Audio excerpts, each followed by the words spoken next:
Buenas tardes a todas las personas que se conectan en este momento al conversatorio online de INRED Digital que se transmite por Facebook Live. Mi nombre es Pamela Chiriboga, del equipo jurídico del INRED, y hoy les acompañaré junto a nuestras invitadas e invitados en este espacio de información y de reflexión.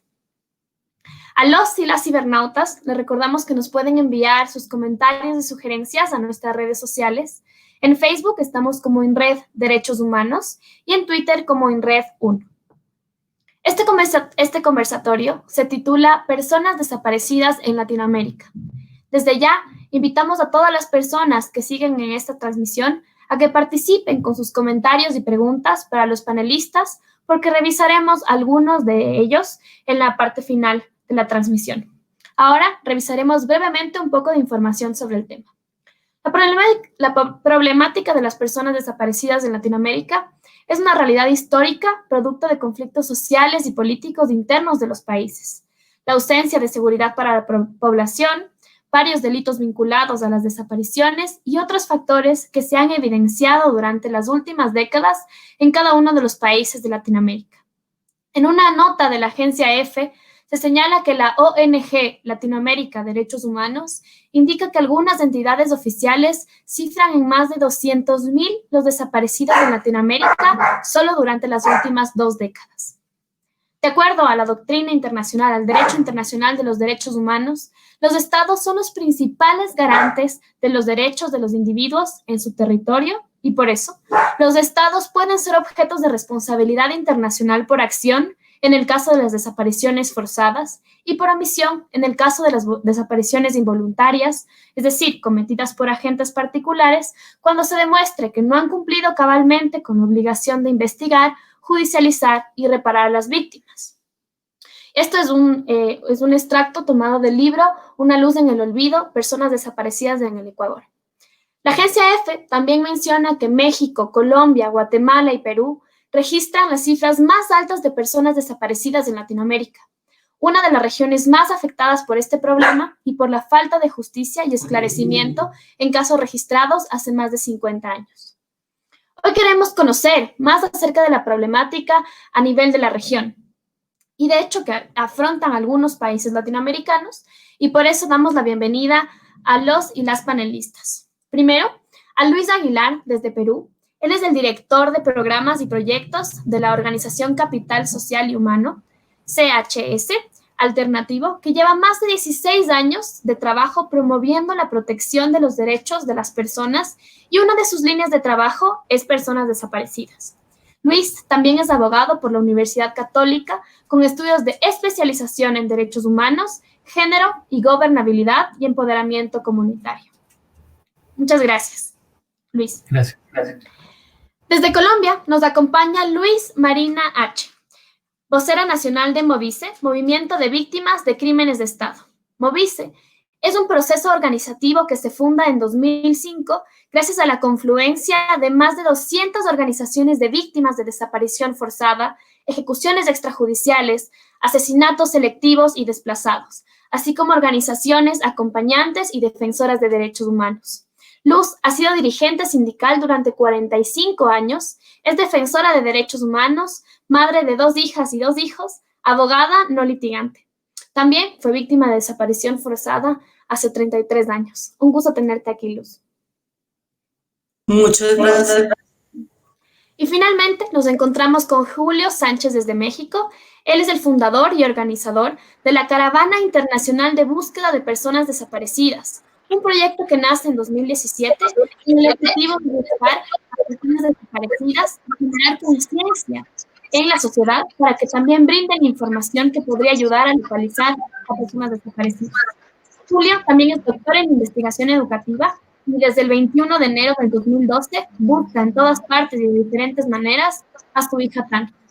Un gusto tenerte aquí, Julio. Gracias. Una vez que les hemos presentado a nuestros panelistas, vamos a comenzar este conversatorio. Las presentaciones serán de cada uno tiene 10 minutos y yo les avisaré cuando les quede 1 minuto. Posteriormente realizaremos algunas preguntas para ampliar la información. Iniciamos con Luis Aguilar, de la Organización Capital Humano y Social Alternativo.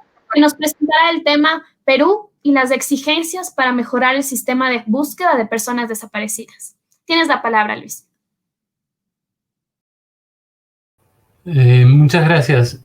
Un gusto estar con ustedes. Ecuador es un país que quiero mucho y visito mucho también, así que me siento involucrado personalmente en su problemática de los derechos humanos. Yo quisiera comenzar a plantear digamos, algunos aprendizajes que hemos tenido en el tema de la búsqueda de personas desaparecidas desde el primer momento y inclusive desde la propia definición de personas desaparecidas, ¿no? Creo que al respecto he aprendido que pueden tener diferentes circunstancias que generan la desaparición de personas y que implican un abordaje jurídico y también de acción cívica de manera diferenciada, ¿no?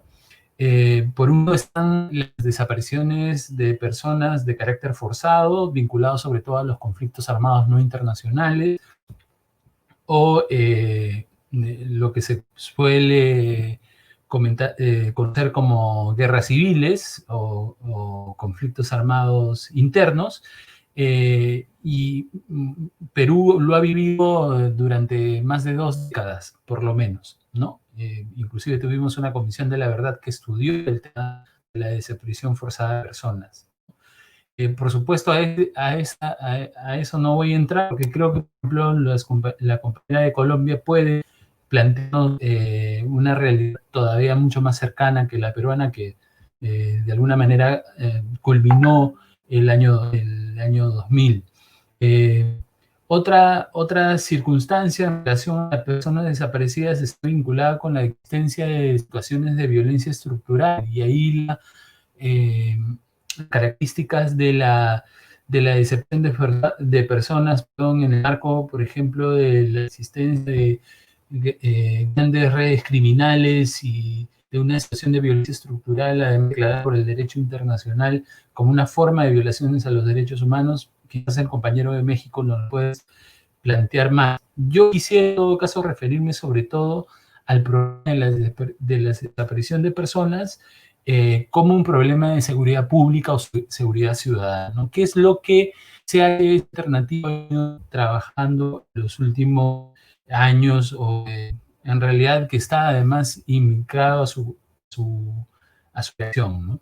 Entonces, cuando en Perú hablamos de personas desaparecidas en la actualidad, hacemos referencia básicamente a estas situaciones, es decir, a situaciones cotidianas donde la persona desaparece por un tiempo determinado en su casa. No tiene necesariamente que haber pasado 48, 24, 72 horas, simplemente la persona no se encuentra en su lugar habitual y por lo tanto es una persona pasible de ser buscada, digamos, de alguna manera por la fuerza pública, ¿no? ¿Cuál es esa fuerza pública?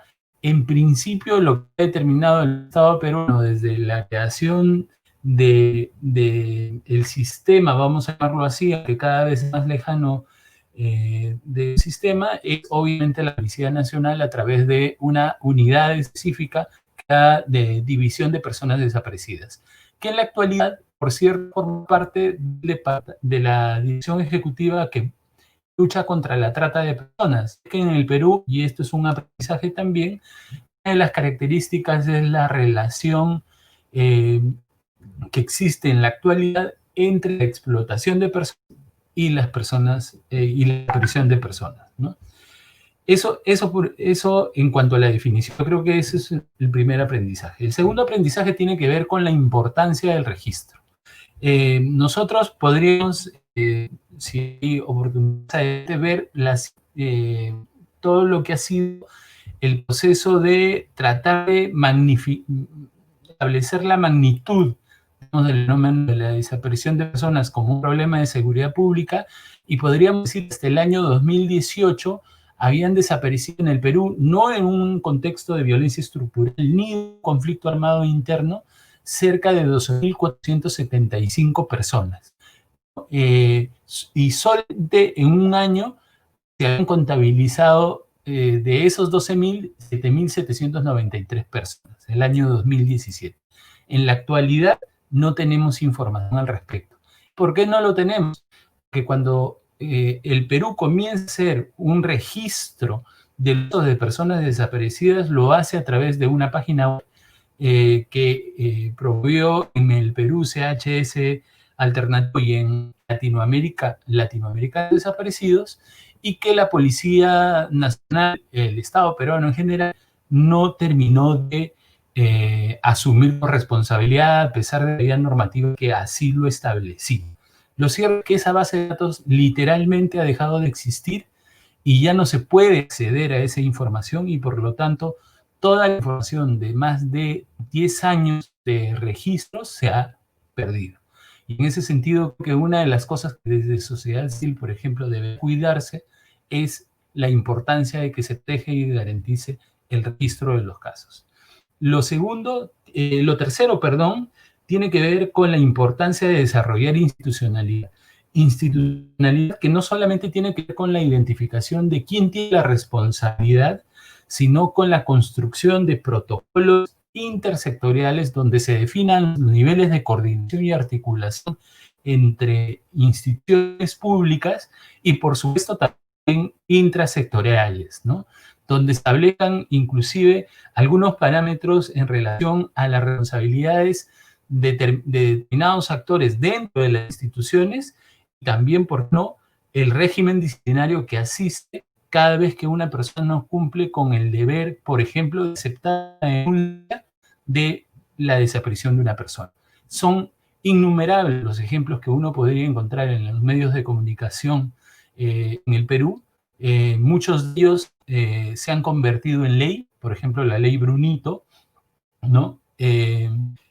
De situaciones donde no se ha aceptado una denuncia que tiene que ser obligatoriamente aceptada por parte del Estado, ¿no?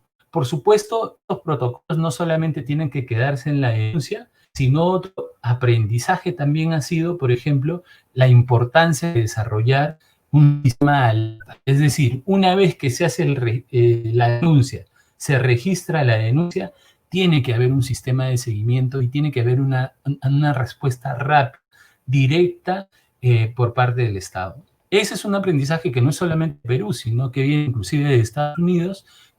Usted desarrolló lo que se conoce en la actualidad como la alerta Amber. En Ecuador tiene otro nombre, en Perú también tiene otro nombre, pero en el fondo es lo mismo. Es un sistema de respuesta rápida que prioriza dentro de todas las denuncias que pueden haber de desaparición de personas, las que son de más importancia, ¿no? Por supuesto, el establecimiento de los canales de comunicación es otro aprendizaje. Nosotros hemos pasado de tener líneas dedicadas a pasar a formar parte de el único mecanismo que tiene la policía de procesar todas las denuncias que puedan haber de tipo víctima o, por ejemplo, también de personas desaparecidas. Entonces, ahí el factor humano juega una importancia preponderante. Y en ese sentido, una de las cosas que uno puede olvidarse cuando construye institucionalidad es también de las competencias blandas que tienen los actores que procesan una denuncia de desaparición de personas, y por supuesto también van a brindar soporte a las familias. Y con esto quizás voy a ir cerrando porque creo que me estoy acercando al final del tiempo, y es la importancia de entender el daño a veces más importante que vive la persona que desaparece se produce a las familias por la, digamos, por la situación de afectación, inclusive el trauma que puede generar el hecho de no encontrar a una persona. No solamente estamos hablando de 1 o 2 días en los casos más fáciles, sino también en los casos más difíciles buscarla todavía durante 5, 10, 20 años, o sin llegar a enterarse si la persona desaparecida finalmente perdió la vida o simplemente continúa con su vida, ¿no? Porque no se ha logrado identificar dónde se encuentra. Entonces, estos son algunos aprendizajes en cuanto a la desaparición de personas como un problema de seguridad pública. Si hubiera oportunidad, también podemos comentar lo que es la desaparición de personas en el marco de un conflicto armado no internacional como el vivió en el Perú, donde todavía también tenemos una deuda pendiente por parte del Estado de un gran número de personas que todavía no aparecen fruto del conflicto armado, ¿no? Interno que tuvimos. Eso creo que más o menos es lo que les puedo decir en estos 10 minutos. Me he pasado el tiempo. Muchas gracias por la tolerancia. Muchas gracias, Luis. Te pasaste un poquito del tiempo, pero no pasa nada. Muy interesante esta información, sobre todo estos aprendizajes que nos ha mostrado y que realmente compartimos los problemas en el Ecuador para decirles que justamente con respecto al registro se han identificado contradicciones en las cifras oficiales que nos da la policía con respecto a las que nos da la fiscalía. Esta es una de las exigencias que han tenido la Asociación de Familiares de Desaparecidos, esto es importante. También la falta de institucionalidad. Si bien el Ecuador ha dado ciertos pasos como la aprobación de una ley orgánica o la aprobación de la tipificación de la desaparición involuntaria, todavía no existen protocolos que, digamos, estén dirigidos a personas con tercera edad o a personas con enfoque de género. Existe también la alerta Emilia, aquí se llama alerta Emilia en Ecuador, que es la misma de la alerta Amber, pero hemos visto su ineficiencia ya que solo se ha activado en muy pocos casos con relación a los niños y menores de edad que desaparecen, ¿no? Muchas gracias por estos aprendizajes. Agradecemos la participación de Luis Aguilar y ahora pasamos con Luz Marina H. del Movimiento de Víctimas de Crímenes de Estado, quien nos tratará el tema dificultades de búsqueda de personas desaparecidas durante la pandemia por COVID-19. Muchas gracias y tienes la palabra, Luz Marina. Bueno, muchas gracias. Yo no solamente voy a tratar las dificultades que tenemos las víctimas, sino voy a dar un panorama sobre la desaparición forzada.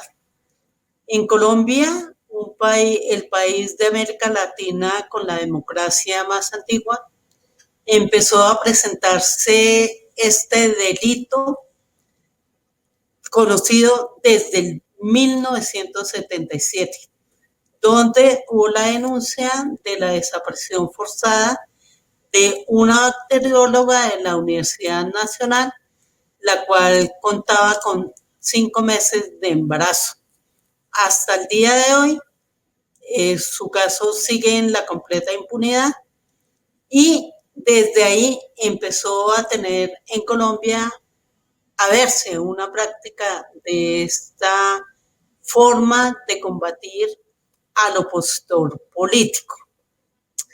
En el año de 1982, en Colombia surge la Asociación de Familiares de Detenidos Desaparecidos Forzadamente, ASFAES, por un caso que no fue colectivo, ¿sí?, pero que se presentó entre los meses de marzo y septiembre de 1982, donde, de acuerdo a las informaciones, desaparecieron en la ciudad de Bogotá alrededor de 60 personas, pero solamente 14 de esas familias se agruparon y dieron origen a ASFAES y empezaron a denunciar esta práctica que inicialmente hasta toda la década de 1980 fue efectuada contra y teniendo como objetivos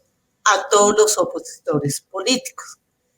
Colombia es un país que ha vivido un conflicto armado interno muy fuerte y en el año 2016 el Estado colombiano firmó un acuerdo de paz con una de las guerrillas más antiguas del continente, casi 60 años, las FARC, Ejército del Pueblo.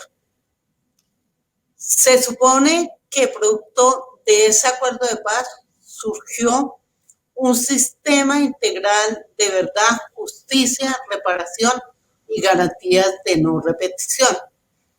Dentro de ese acuerdo, ¿sí?, las víctimas somos el centro de ese acuerdo, o eso dice en el papel el acuerdo, porque en la práctica es que no lo somos.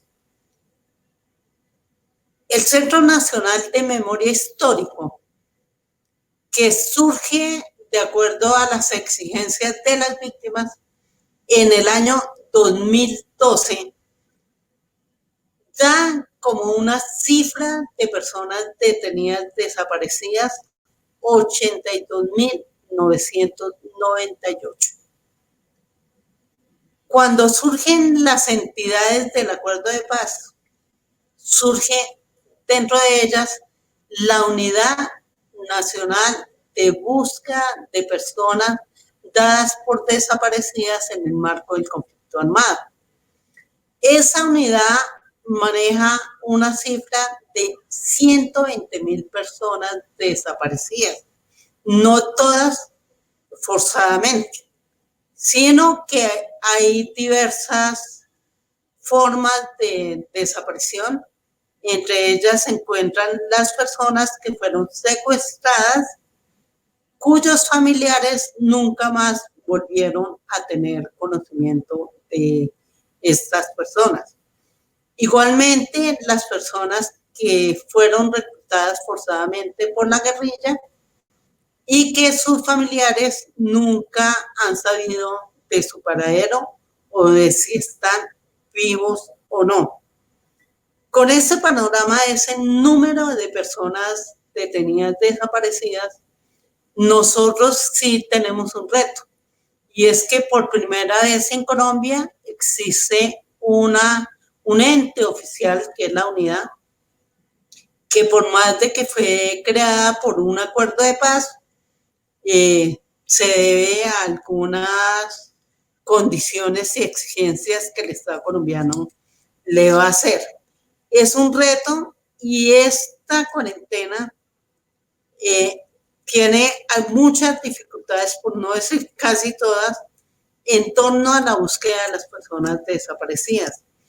Porque no sé si en otros países, si en el Perú, en Ecuador o en México haya las condiciones que tiene Colombia. Llevamos 4 meses de aislamiento, un aislamiento que no permite sino que ciertas actividades puedan hacerse, no permite buscar a las personas en terreno porque no se dan las condiciones de salubridad para que la gente lo haga.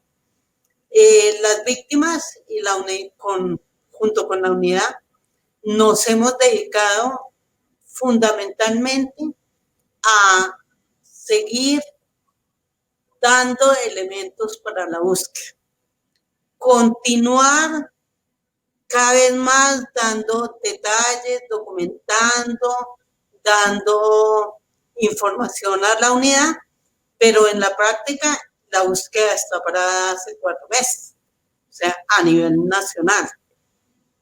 Las víctimas hemos continuado haciendo acciones de memoria desde nuestra casa y exigiéndole al Estado colombiano que nunca más se sigan repitiendo las desapariciones.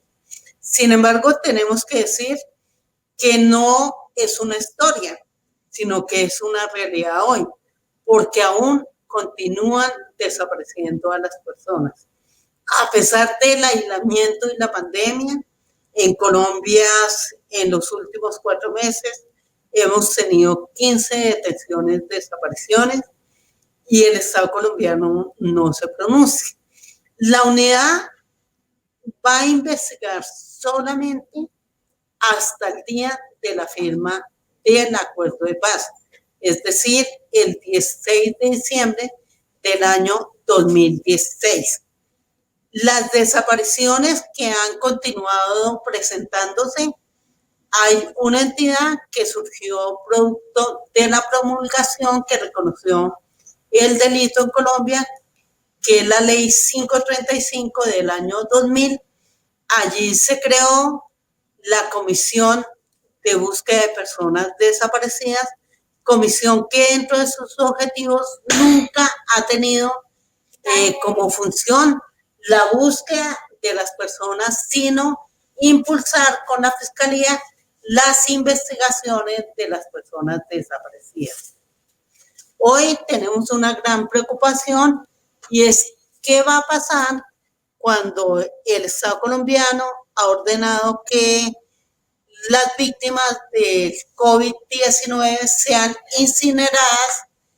¿Qué trato se va a dar en los cementerios a las personas que están allí enterradas sin haber sido identificadas y que seguramente han sido víctimas de desaparición forzada?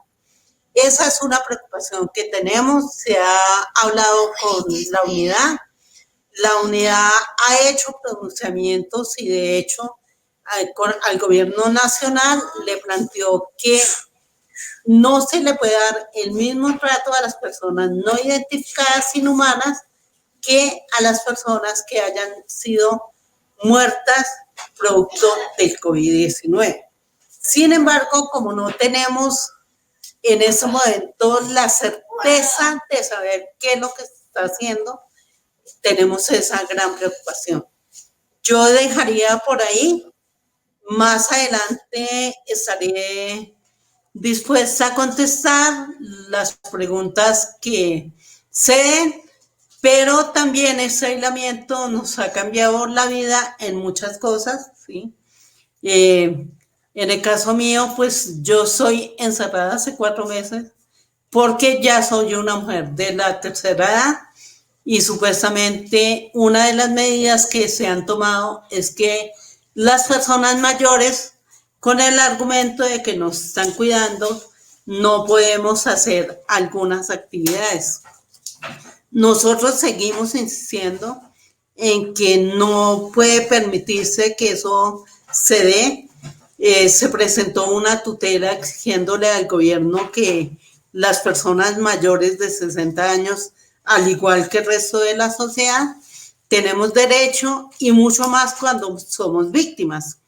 Yo soy víctima de desaparición forzada hace 33 años, 6 meses, 20 días y no sé absolutamente nada de mi compañero que fue desaparecido en esa época.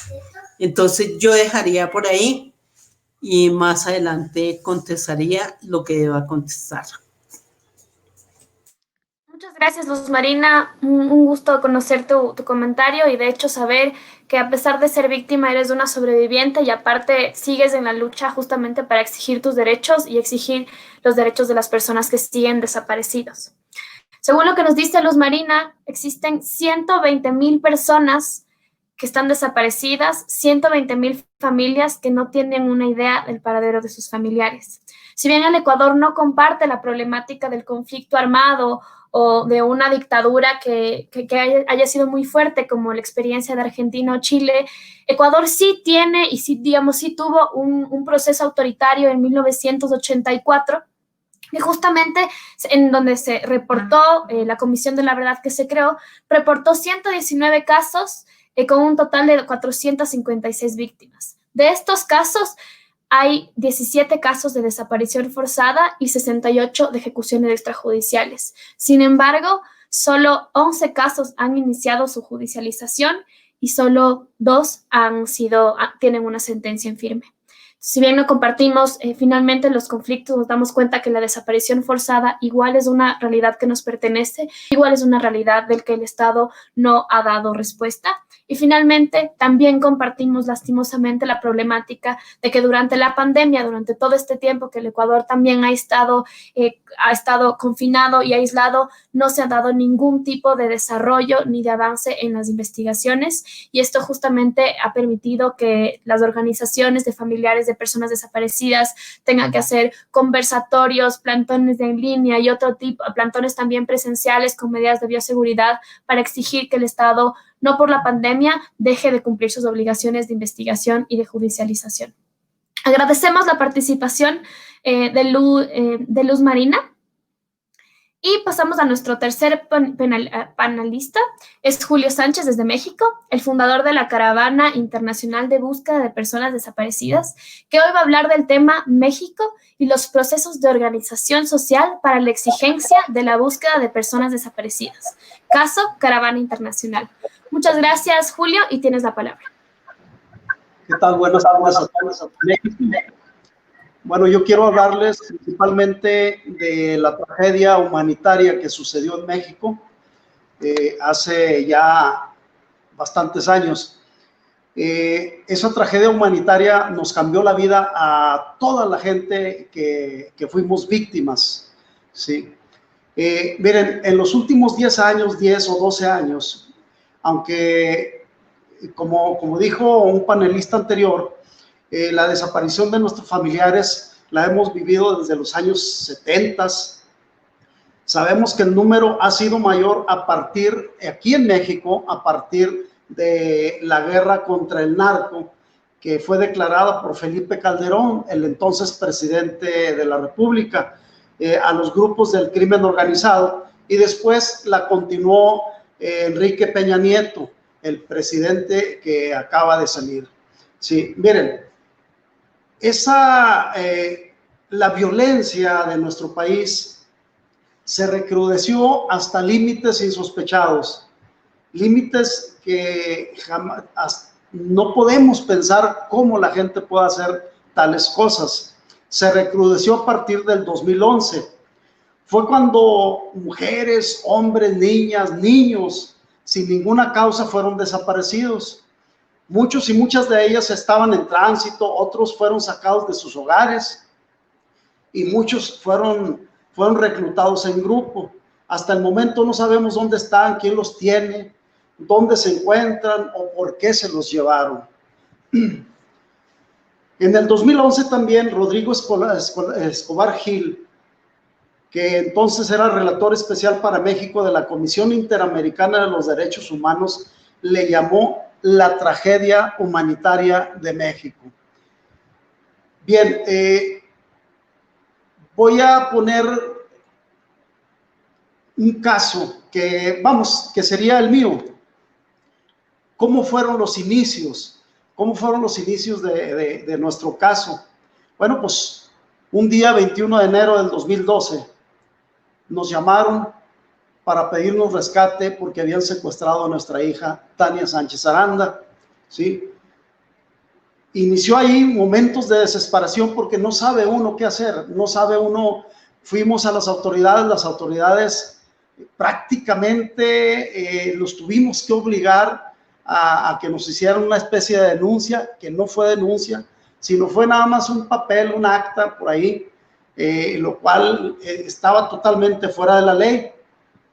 Entonces entramos en momentos de desesperación que después se convirtieron en días, meses y años.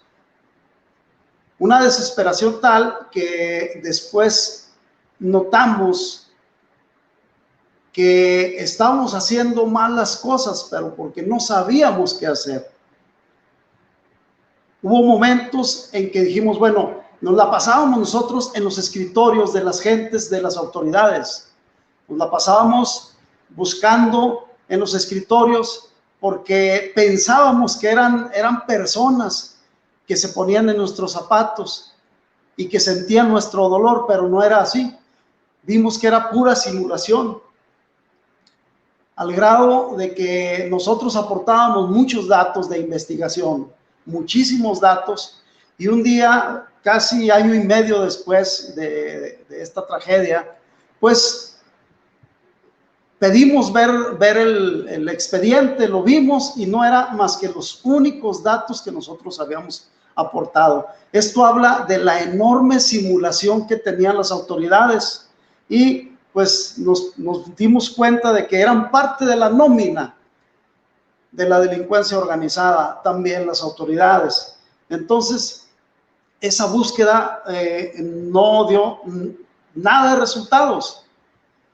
Después nos dimos cuenta que algunas familias estaban organizando, que tenían el mismo problema y empezamos a unirnos a esas familias. Nos unimos a un grupo que se llama Vida, nos unimos a ese grupo y empezamos a buscar, ¿sí? Empezamos a buscar en la tierra, encontramos muchísimos restos humanos, pero muchísimos. Les hablo de más de 100,000 restos humanos en diferentes lugares buscábamos en la tierra, andábamos rascando la tierra para encontrar, y fueron muchas las fosas clandestinas que encontramos.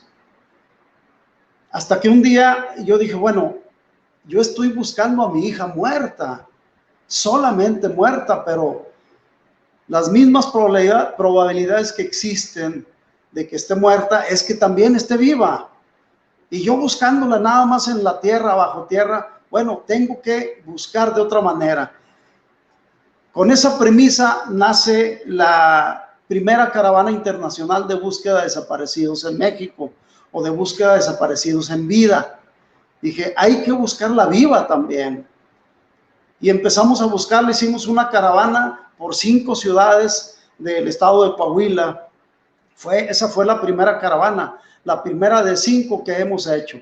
Bueno, quiero comentarles que el carácter internacional no se debe a que crucemos fronteras para ir a buscar a nuestros desaparecidos, sino que nos dimos cuenta de que muchos extranjeros que vinieron a pasearse, a conocer nuestro país, sus playas, sus lugares turísticos, o bien porque estaban de paso o venían a algún negocio, ¿sí? Muchos de ellos desaparecieron, y es por eso que nosotros decidimos imprimirle ese carácter internacional, que al buscar también a nuestros desaparecidos mexicanos, buscamos a otros extranjeros que también desaparecieron aquí. Es por eso que nosotros pues buscamos personas de Rusia, de Estados Unidos, de China, de Perú, de Ecuador también, de Colombia, personas de otros países de Latinoamérica y de Europa, de Asia, que han desaparecido, que vinieron a desaparecer aquí en México. Imagínense el grave problema que representa para nosotros. Ahora, ustedes se pueden imaginar lo que representa para una persona de Rusia, de China, de Estados Unidos. Es por eso que los apoyamos también, y es el carácter internacional, ¿sí?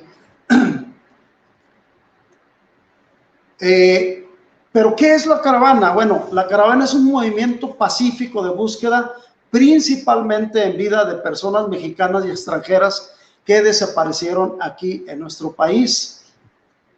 ¿Quiénes participan en esa caravana? Es muchísima gente, cada vez es más gente la que participa.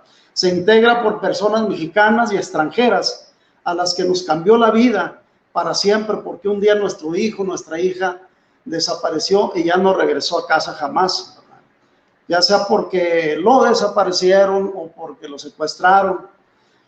Pero también participan personas solidarias. Hay muchísimas personas solidarias en nuestro país, como acompañantes, psicólogos, periodistas, el clero y autoridades que han comprendido nuestro dolor y se han puesto en nuestros zapatos, porque no quiero decir que todas las autoridades son indolentes e ineficientes.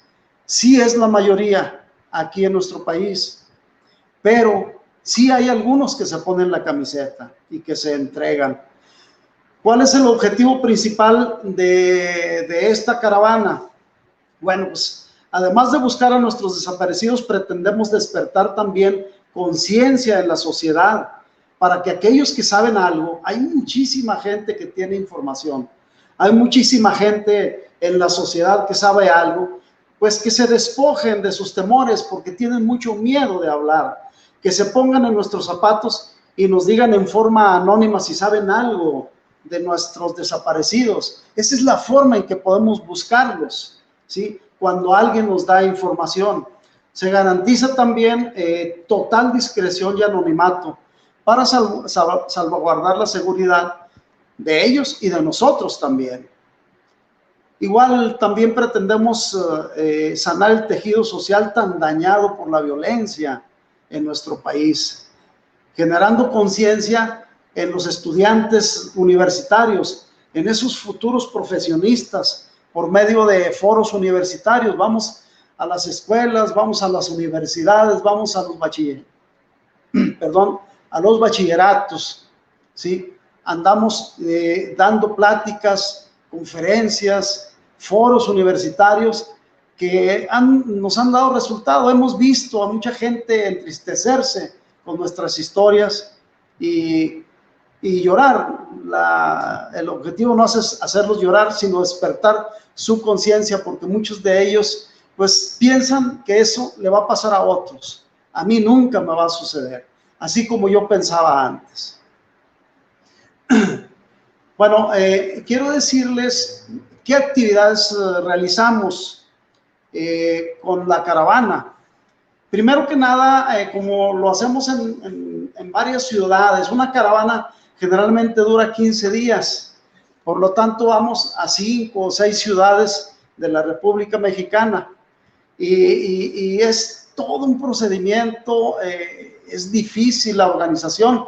Es por eso que lo primero que hacemos es formamos equipos operativos en cada ciudad y ya nos comunicamos con cada uno de ellos. Sí. Nosotros vamos a cárceles y centros de rehabilitación. Llegamos, sacan a todos los presos, que a veces son miles, y ponemos en el suelo la fotografía de nuestros desaparecidos y les pedimos que se toquen el corazón.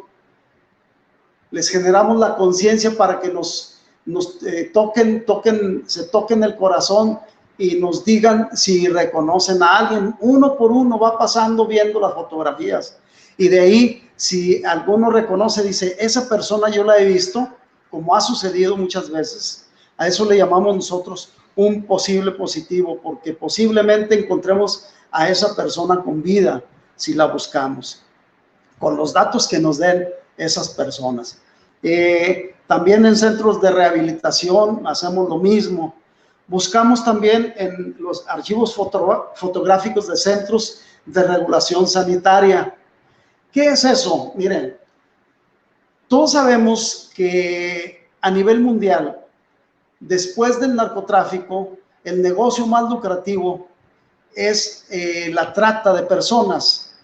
Es por eso que muchas, sobre todo mujeres, aunque no es exclusivo, pudieron haber sido víctimas de trata.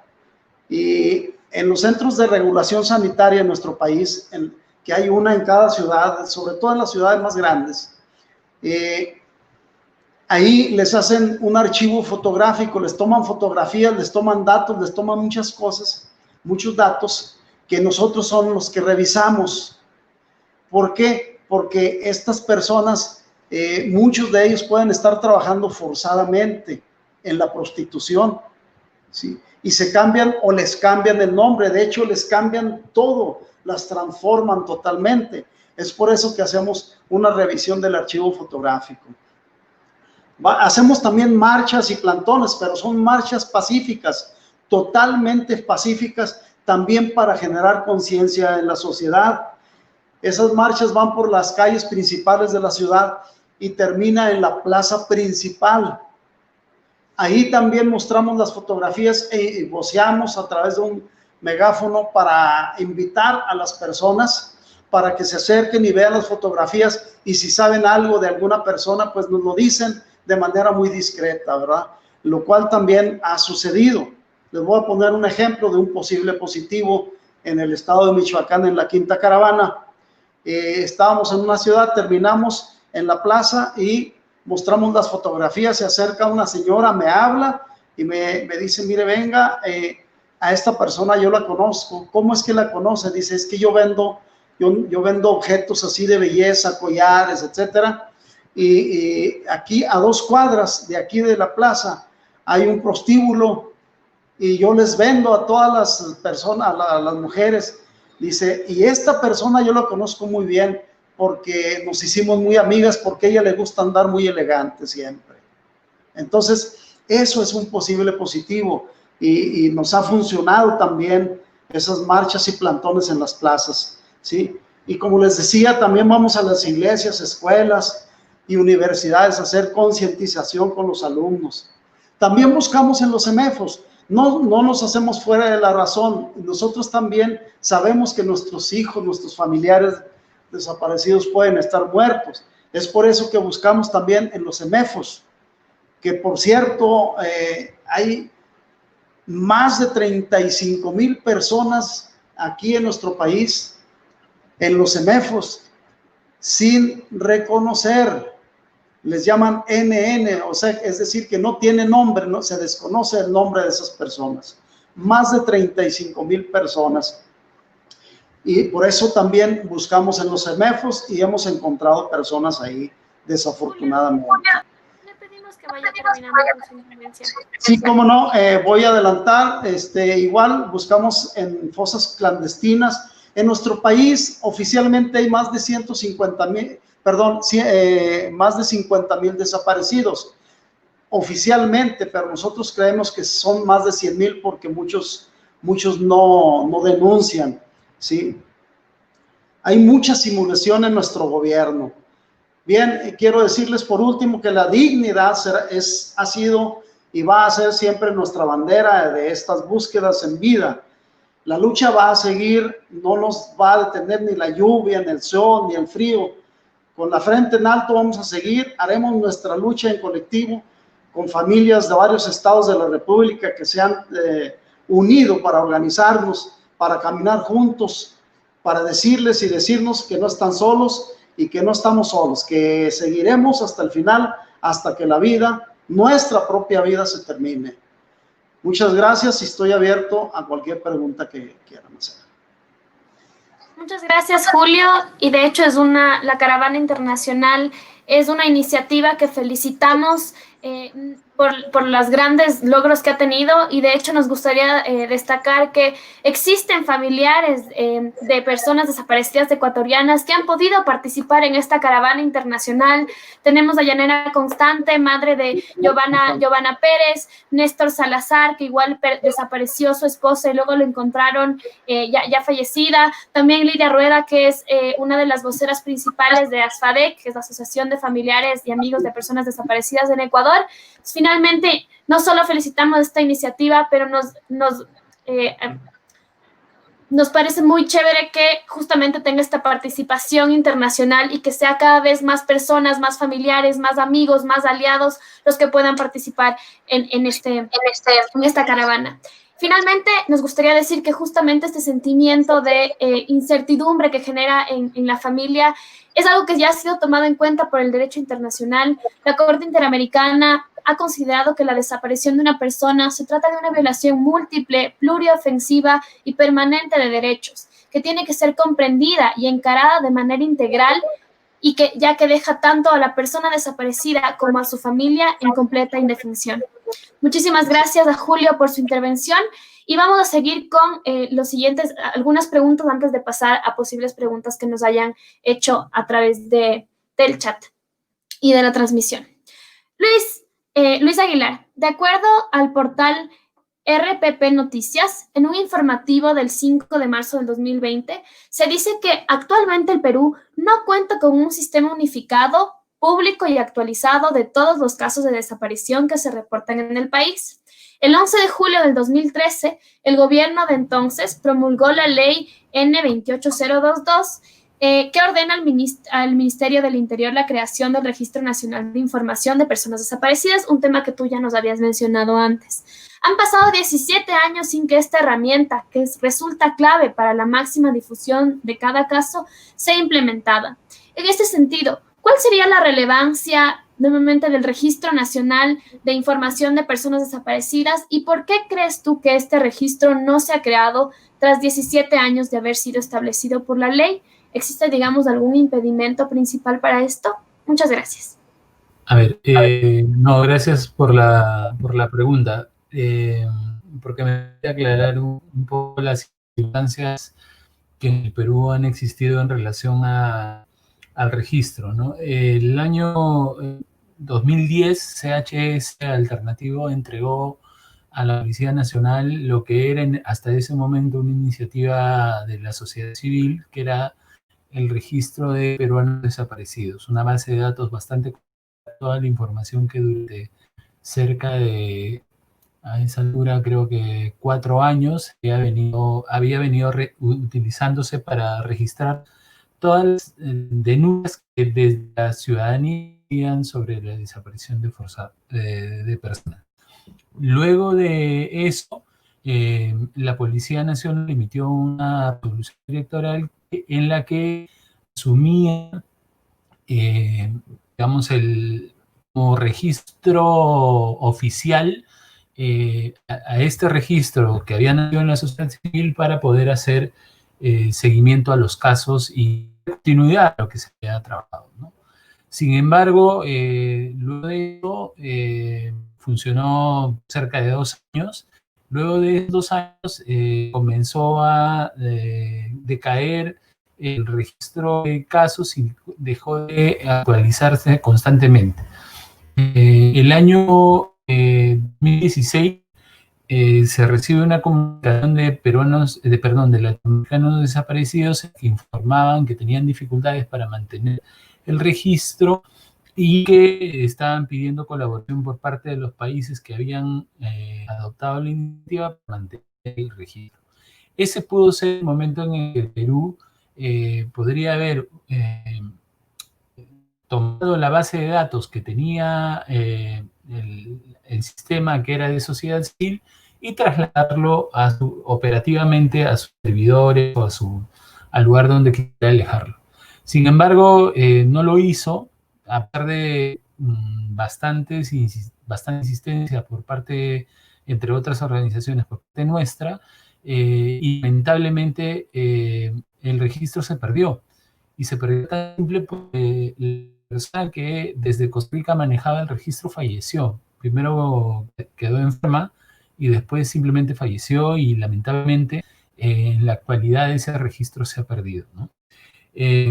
Luego de eso, producto de una situación concreta, de la desaparición de una niña que es captada o que es desaparecida de las propias instalaciones de Policía Nacional, ella acudía a recibir, digamos, lo que en Perú llamamos vacaciones útiles, es decir, a realizar unas actividades lúdicas en la comisaría o en la dependencia policial de su sector, del sector donde vive. Esta niña desaparece y después aparece muerta, fallecida luego de haber sido ultrajada por una persona. Ese caso aviva todo y trae nuevamente a colación la existencia o no del registro y comienza a debatirse si el registro existe o no existe, etc. Lo cierto es que en la actualidad lo que podemos decir es que formalmente el registro existe. Es más, si uno busca en internet va a encontrar un registro, un supuesto registro manejado por el Estado que se llama estamosbuscando.pe y en el que supuestamente están contenidas todas las denuncias de personas desaparecidas.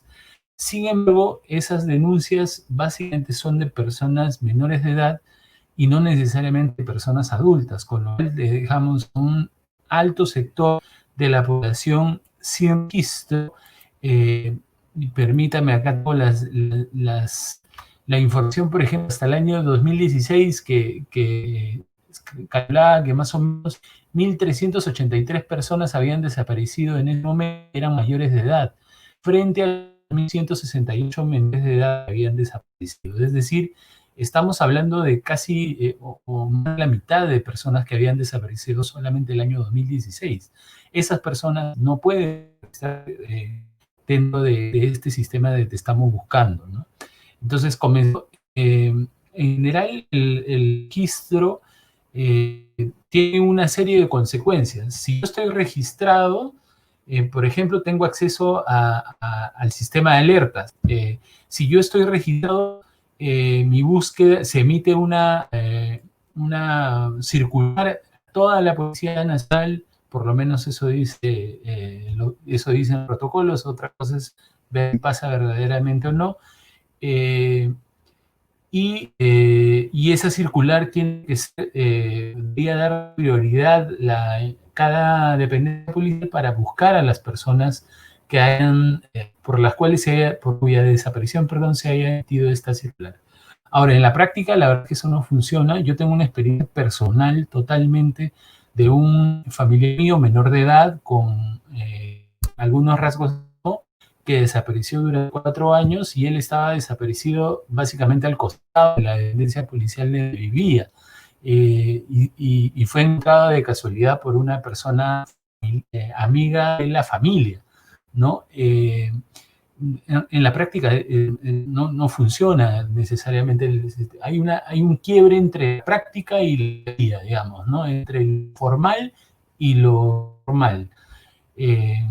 Entonces, el registro es importante porque supuestamente, según la normativa peruana, debería desencadenar un conjunto de decisiones por parte del Estado, incluyendo la atención a la familia, pero en la práctica eso no se viene dando. La última decisión que se ha tomado es este año, de febrero del 2020, el 29 de febrero, se ha emitido una nueva norma para asegurar la inmediatez en el seguimiento de los casos de personas desaparecidas y básicamente de menores de edad y mujeres, ¿no? Pero vamos a ver cómo funciona. Yo no quería dejar de mencionar cosas si no tengo oportunidad de hacerlo. Creo, uno es que en el Perú se ha notado mucho la relación entre la violencia de género y la desaparición de personas, no solamente en términos de explotación sexual o explotación de personas en general, sino específicamente con los casos de feminicidio, ¿no? La mayoría de feminicidios comienzan con una desaparición, como también los casos de explotación, como lo dije durante mi intervención principal. Y lo otro es que, si bien tenemos iniciativas que bueno, como la de México, donde hay una movilización ciudadana respecto al tema de las personas desaparecidas, creo que en la mayoría de países cuesta mucho agendar este tema a nivel de la sociedad y del propio Estado.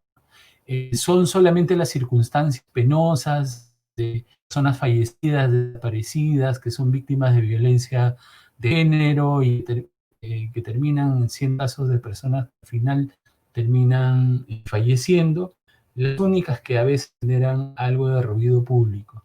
Y ahí yo creo que demuestra también los niveles de tolerancia y de poca empatía social en relación a la desaparición de personas, ¿no? Esa es una tarea, una deuda como sociedad, ya no como Estado, sino como sociedad tenemos personas que desaparecen, ¿no?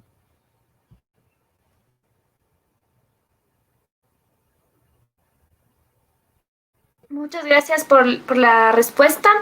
Continuamos con Luz Marina. El 10 de junio del 2011 se promulga la Ley 1448, conocida como la Ley de Reparación y Restitución de Víctimas provocadas por el conflicto armado en Colombia. En un boletín del pasado 3 de julio, Movice afirma sobre la Ley de Víctimas que durante estos 9 años y particularmente durante los últimos 2 años, el compromiso efectivo del Gobierno Nacional para el cumplimiento del derecho a la reparación integral no se está cumpliendo. En este caso, está negándose a cumplir la implementación del acuerdo de paz firmado en el año 2016 por el Gobierno Nacional y la antigua guerrilla de las FARC. Es una problemática que tú ya nos habías comentado un poco en tu participación. Luz Marina, ¿cuáles fueron los avances e impedimentos que ha tenido la implementación de la Ley de Víctimas en Colombia? ¿Y qué es lo que ustedes exigen a futuro? Bueno, algo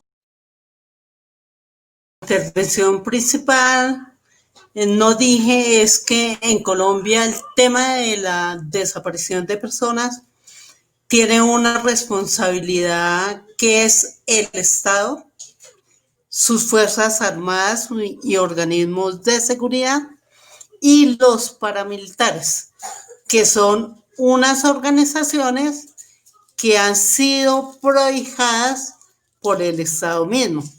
Después de la firma del acuerdo de paz y después de varios procesos que había en Colombia, entre ellos uno con los paramilitares, se dice que los responsables son las nuevas generaciones del paramilitarismo.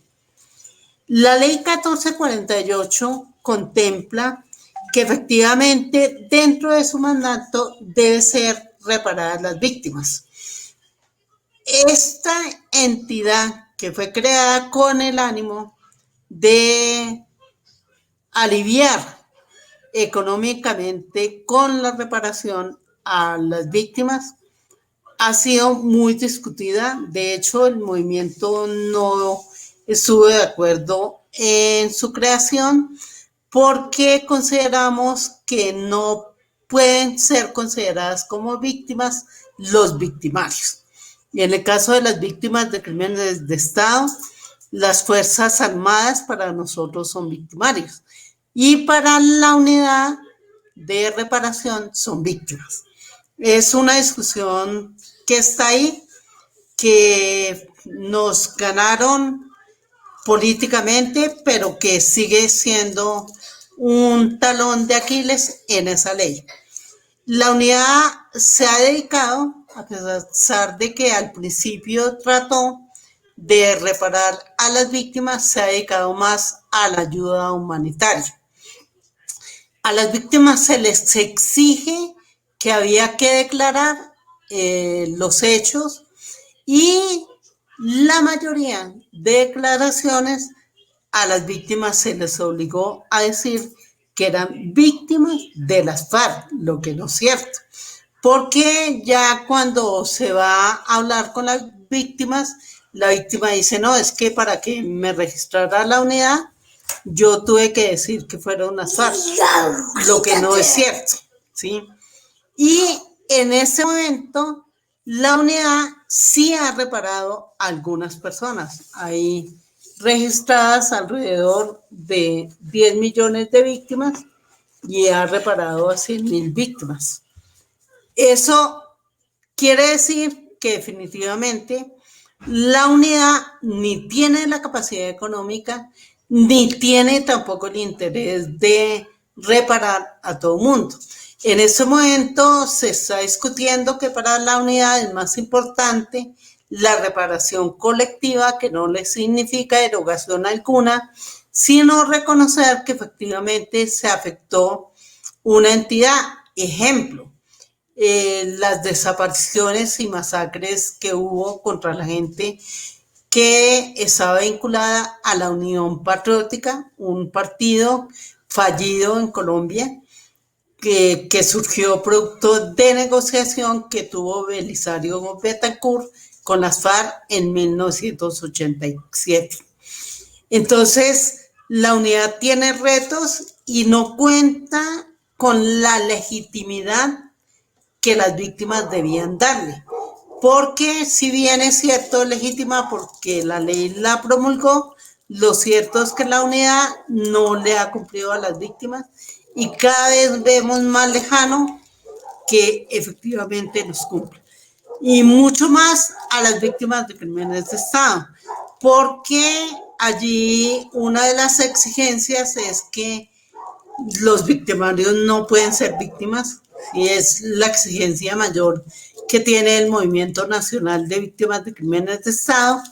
Y para la Guarit se viene teniendo a los victimarios como víctimas y a ellos sí se les viene haciendo un reconocimiento por parte de la unidad de reparación con la ley 1448.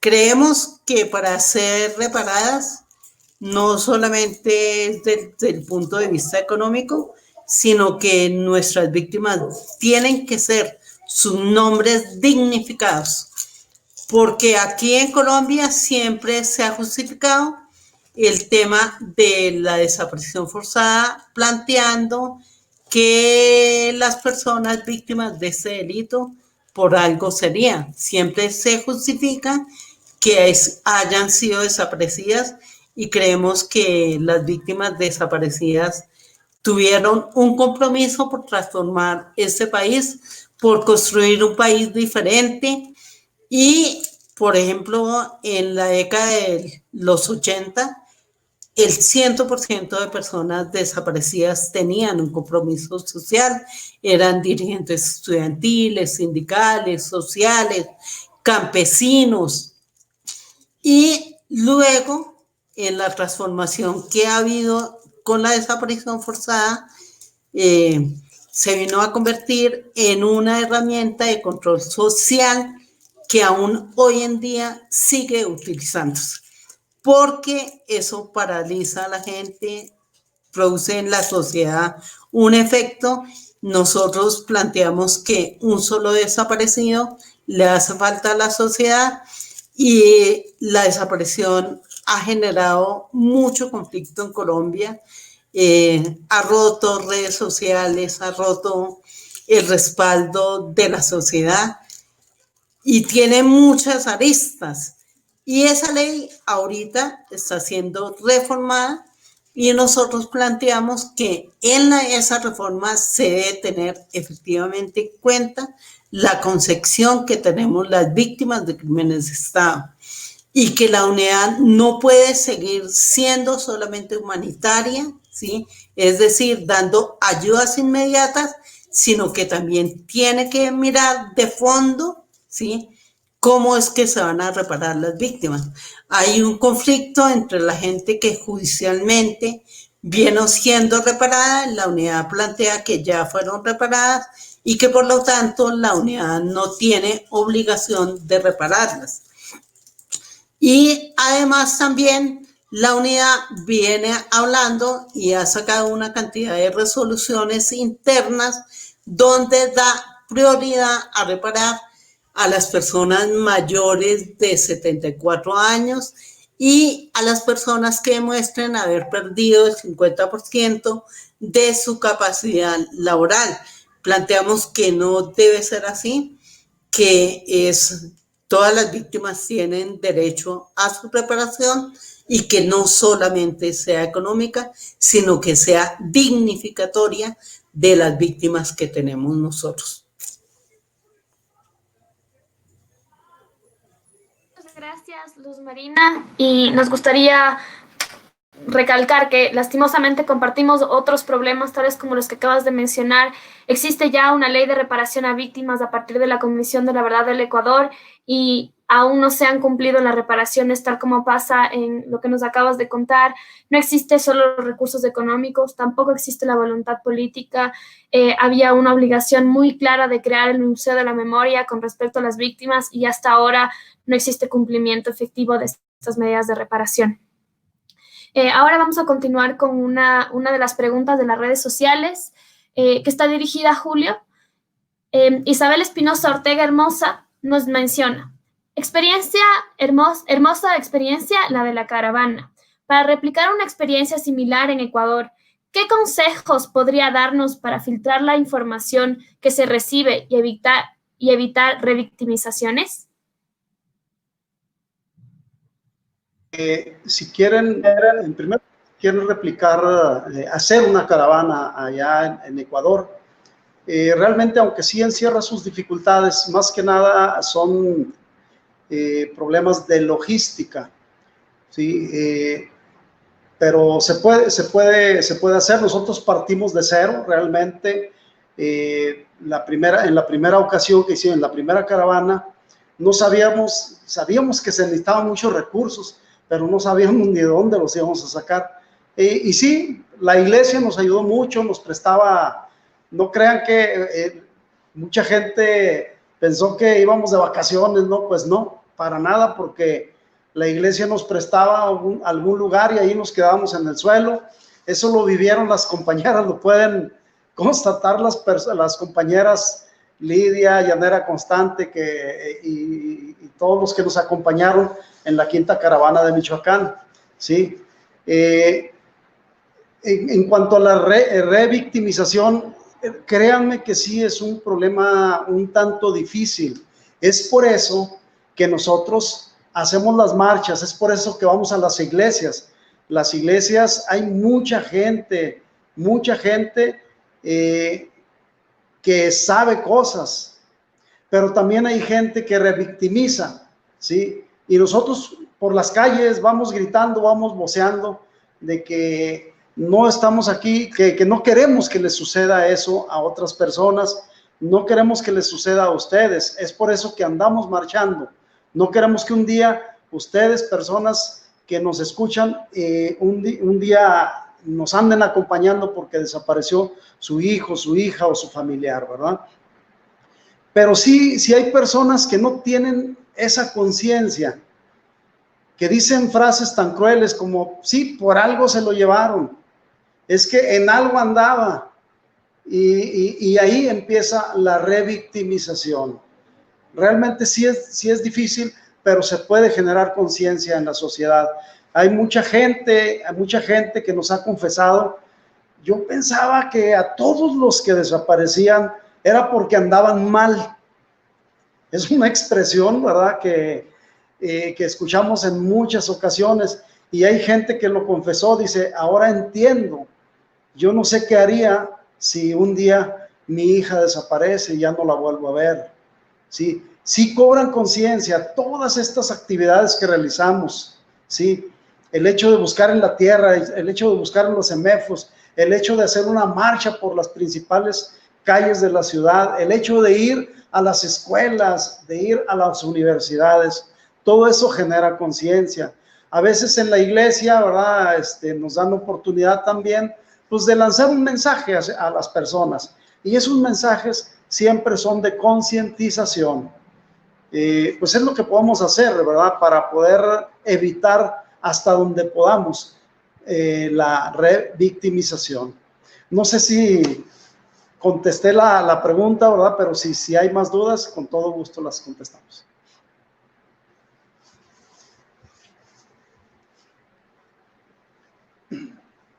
Victimización es justamente un fenómeno que lo pasamos, que es cultural, que es social, que la revictimización la han sufrido las mamás diciendo no has cuidado bien a tu hijo, o las mujeres de ya va a regresar embarazada, espere que regrese, vaya a cuidar a sus otros hijos. Son respuestas que tenemos desde el Estado y que definitivamente el Estado tiene que capacitar a sus funcionarios, a las funcionarias, para que puedan dar un mejor trato en el momento de presentar una denuncia, en el momento de investigar y todo el proceso que se necesita.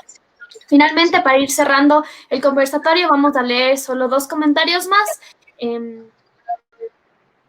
La primera es Yanera Constante, que justamente participó en la caravana internacional, en la 5ª caravana, y nos dice: Ecuador presente por Yane.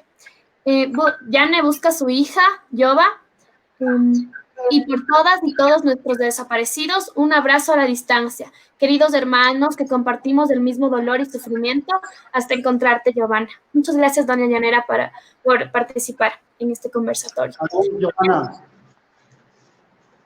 Saludos, el siguiente comentario. Chévere, muchas gracias. El siguiente comentario es de Melina del Rosario Muñoz Villalba, presente por nuestro hermano Alex Smith Muñoz Villalba, desaparecido el 18 de marzo del 2017. Muchas gracias por unirnos a esta lucha. Con estos 2 comentarios vamos a dar por cerrado el conversatorio. Agradecemos la presencia de las personas que igual nos acompañaron en este conversatorio. Luis Aguilar, del CHS Alternativo de Perú.